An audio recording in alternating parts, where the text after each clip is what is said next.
Bismillah, Assalamualaikum warahmatullahi wabarakatuh teman-teman semua. Perkenalkan, nama saya Randy Febrian, mahasiswa Sistem Informasi Universitas Terbuka Majene dengan NIM 0503478855. Pada kesempatan kali ini, izinkan saya untuk menyelesaikan tugas 3 mata kuliah basis data, yaitu melakukan praktikum transaksi dan juga praktikum data distribusi. Langsung saja kita masuk ke dalam praktiknya. Nah, pertama kita masuk ke dalam PHP MyAdmin. Ini adalah data dari tugas 2 kemarin yang telah kita buat. Dan hari ini kita akan lanjutkan lagi dengan melakukan mendata distribusi. Oke, langsung saja. Pertama kita klik rutin. Setelah itu kita create new rutin. Dan kita buat nama rutin yang baru. Misalnya, saya taruh di sini nama transaksi 1. Kemudian kita drop atau hapus dan tambahkan parameternya. Untuk mempercepat video, saya mohon izin untuk mengcopy saja parameternya agar tidak lama. Pada bagian ini saya akan menggunakan commit. Commit sendiri adalah sebuah perintah yang menandakan bahwa transaksi telah selesai dilaksanakan dan terjadi perubahan data. Nah, yang terjadi perubahan data di sini yaitu kita menambahkan satu nama, yaitu misalnya saja kita beri nama dia ini Sinisa dengan ID 15, alamatnya di Kaluku dengan jenis kelamin perempuan. Nah, Nisa ini dengan berjenis kelamin perempuan. Kita klik go atau kirim dan data telah masuk. Kita coba eksekusi, kita cek dan nama Nisa masuk. Kita buat transaksi yang lain lagi, misalnya saja kita klik atau kita buat transaksi 2. Kita drop parameternya atau hapus, kemudian kita tambahkan lagi parameternya. Nah, pada bagian ini kita melakukan rollback setelah update. Rollback sendiri adalah sebuah pernyataan yang digunakan untuk menggugurkan perintah yang sedang berjalan. Hal tersebut berguna jika ada suatu hal yang tidak diinginkan terjadi pada sistem. Nah, kita coba saja klik kirim. Dan kita coba cek. Dan nama Nisa masih ada di bagian ini. Oke, kita buat lagi nama transaksi yang baru yaitu transaksi 3. Tapi saya jelaskan sebelumnya, di sini nama Nisa masih ada karena ada perintah rollback setelah perintah update. Makanya nama Riva belum masuk ke dalam daftar. Jadi kita lakukan lagi yang namanya rutin transaksi 3 dengan membuat juga checkpoint di dalamnya. Sama seperti sebelumnya, kita mengcopy saja agar tidak menggunakan waktu yang begitu lama. Karena mengkhawatirkan juga jangan sampai terjadi error atau sebagainya dan membuat kita berlama-lama di sini. Jadi di sini fungsinya adalah mengembalikan perintah dari yang rollback kembali kepada save point. Jadi tadi namanya kita mengembalikan, kita perbarui tadi di sini namanya ada Nisa. Ada Nisa ya teman-teman, ada Nisa.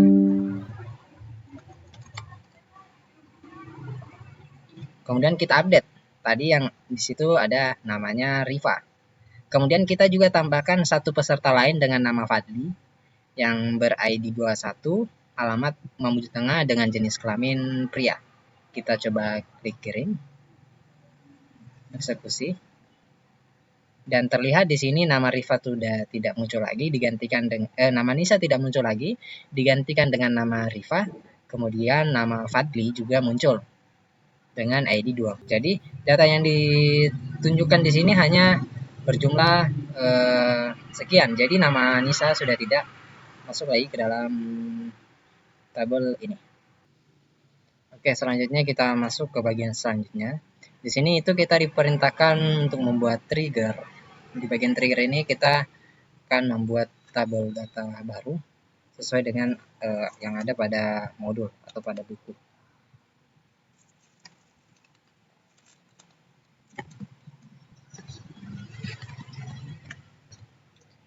Kita buat nama tabel transaksi obat.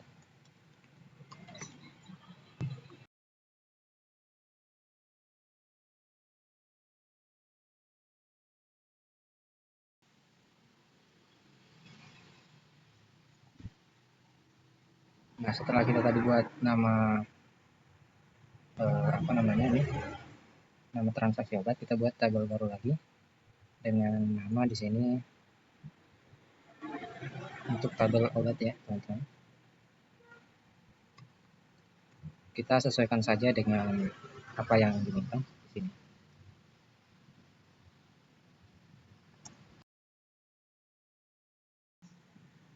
Kita buat indeksnya juga primary, kemudian kita kirim dan kita save.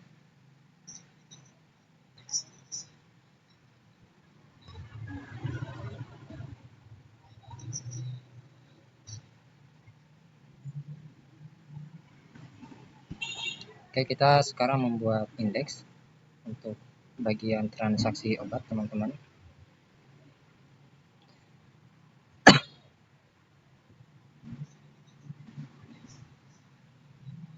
Maksud saya sekarang kita buat indeks relasi untuk transaksi obat.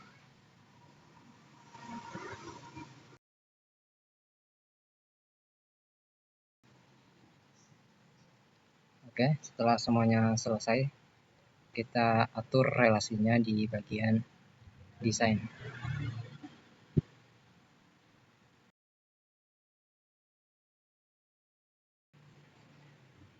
Selanjutnya kita susun diagram ini sesuai dengan instruksi yang ada pada modul.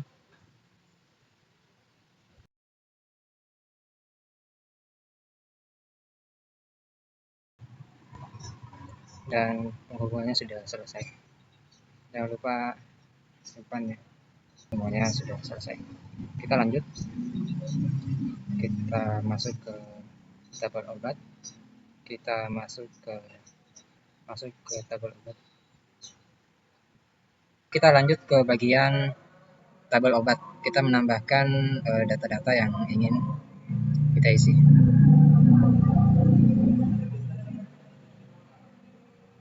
Nah, di sini kita terjadi kesalahan, jadi kita perbaiki dulu struktur yang tadi kita buat.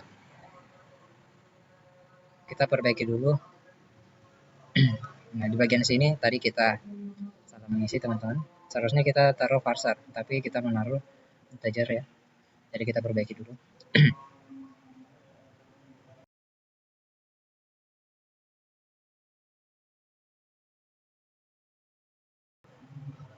Nah, selanjutnya kita input ulang. Dan alhamdulillah data-datanya sudah masuk. Kita input data-data ini sesuai dengan data yang telah diberikan oleh tugas ya.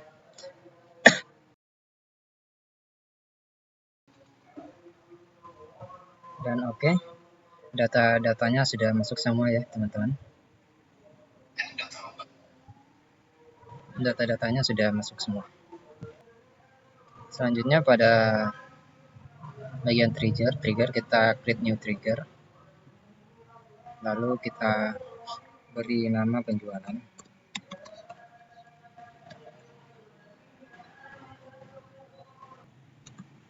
Karena kita menggunakan stok, maka kita ganti ini menjadi stok. Kemudian kita klik kirim. Dan ya, tabel penjualan telah dibuat. Setelah itu, kita coba uji coba penjualan obat ya. Kita klik dulu bagian obat.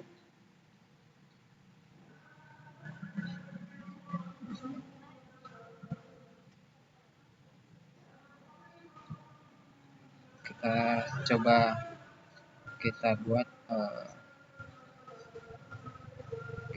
coba melakukan apa ini.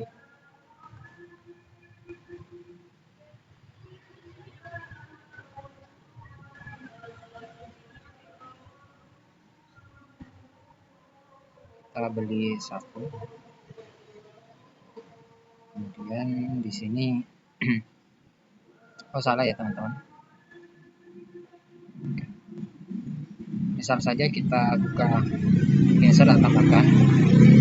Kita beli satu misalnya.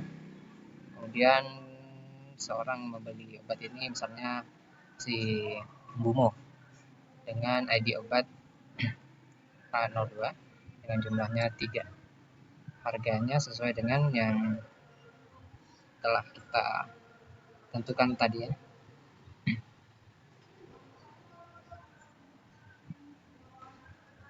Dengan harga 15.000. Kita coba klik kirim.